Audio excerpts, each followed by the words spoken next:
Welcome to CinemaView podcast. I'm Darian Emler, and my question for you today is, if you're writing a story set in a strange environment, how do you keep your audience from feeling disconnected from what they see?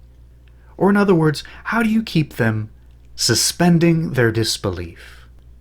First, we need to take a quick look at suspense of disbelief, which is the audience's willingness to suspend doubt and believe the unbelievable for the sake of enjoyment. Audiences may want to suspend their disbelief, but that doesn't mean their suspense can't be broken. This brings us to Pixar.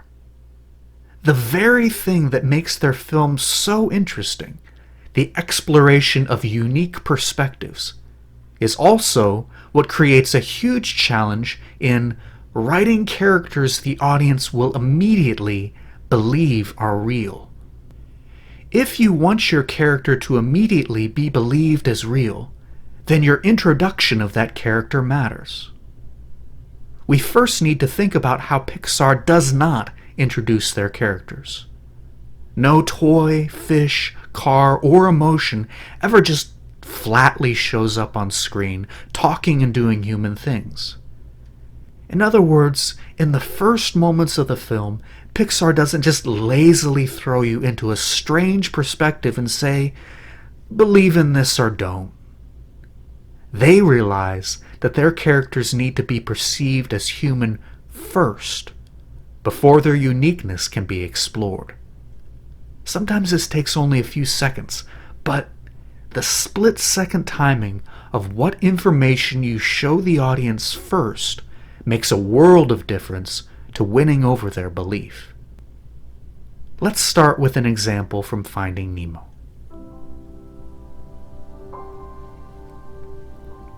Wow. Wow. You may say, isn't the fish Marlin talking in the first seconds of the film? Doesn't that contradict what you were just talking about? No. You're only saying that because you've already seen the film before. Think about it from the perspective of a first-time audience member. Up until this moment, they haven't seen a talking fish yet. All they've heard are human voices, voices they can relate to. It's a quick and simple bit of familiarity you've started your audience down, but now they are headed down the path of, I believe this character is real. And that's a significant path. Only then does Pixar reveal that the voices you've been hearing are fish. But let's double check to make sure what we're seeing here is real and not just something we're imagining. Let's take a look at the opening scene of Cars.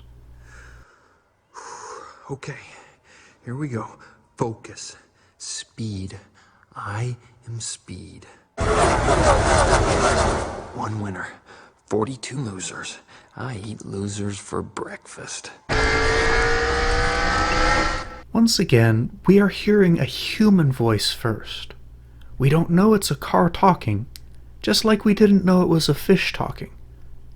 The voice is saying something simple we can relate to. Most of us want to win.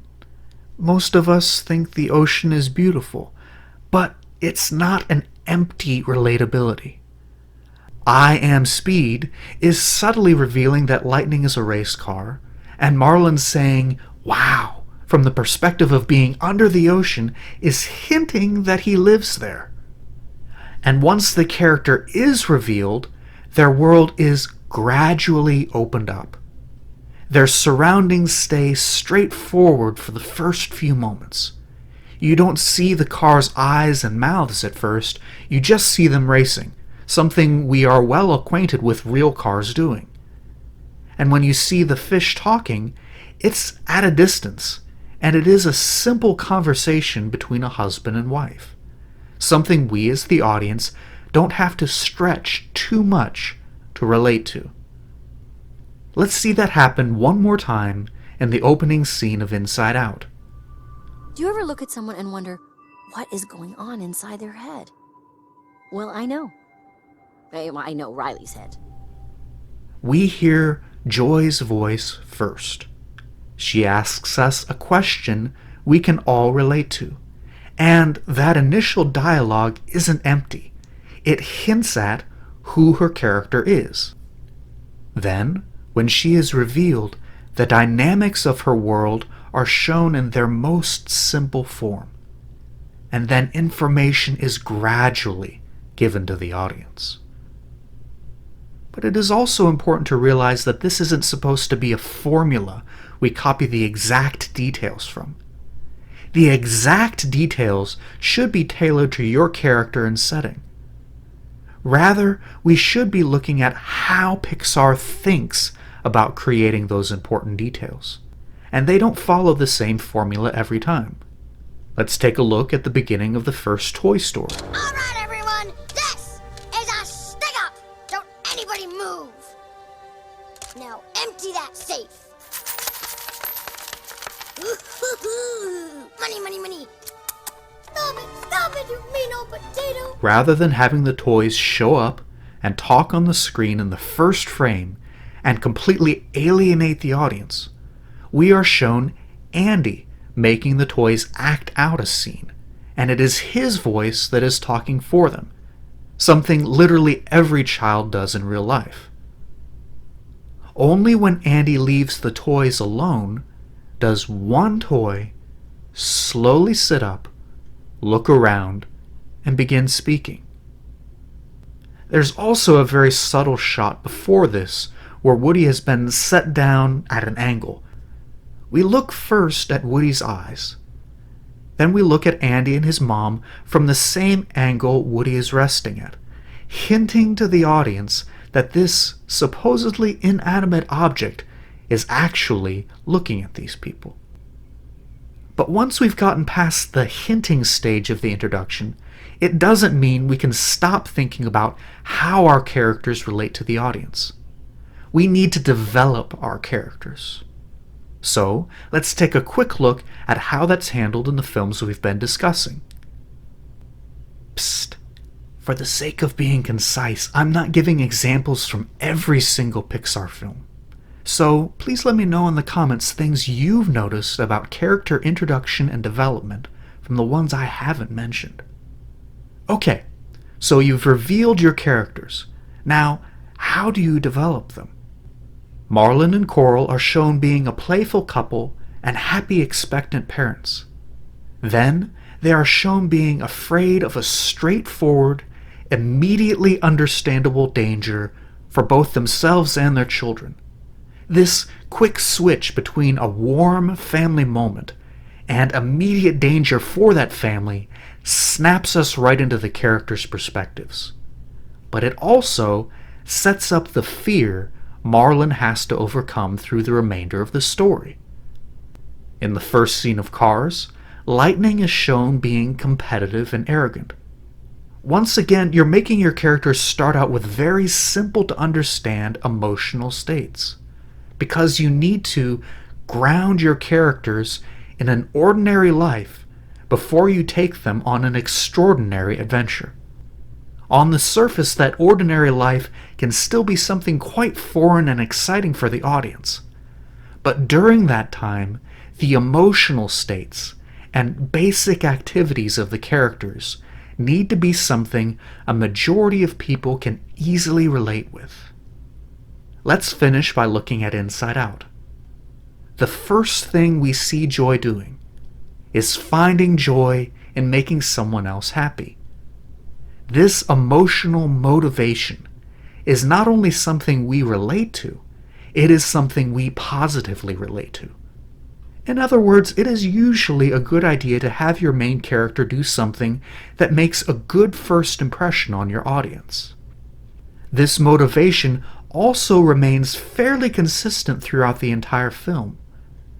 Characters' motivations may grow, become more complex, or change entirely. However, an important part of inserting your audience into the character's perspective is showing the basics of their motivation as early in the story as possible.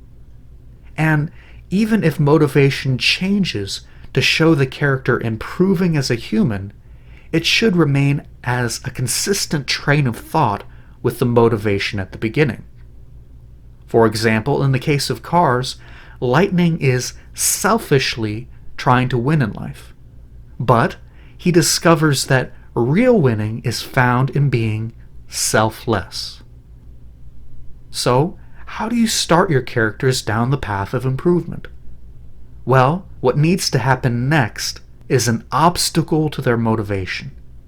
In the case of Inside Out, the character of Sadness is introduced, and Joy's goal of keeping Riley happy experiences its first frustration.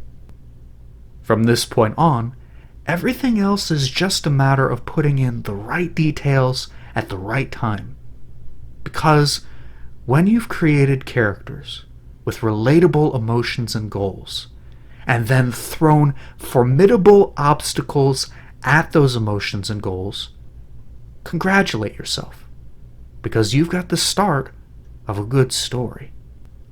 At the end of the day, Pixar is merely the most colorful example of how we all should be thinking about crafting characters to tell good stories. Maybe the character you're writing, directing, or acting isn't nearly as strange as a personified emotion. Maybe they're just a live-action person.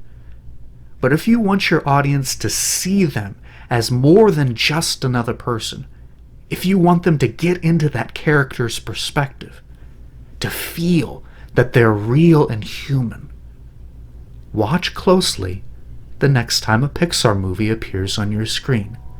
And don't just copy what they do to introduce a character. Pay attention to how they think about introducing that character. And start thinking that way too.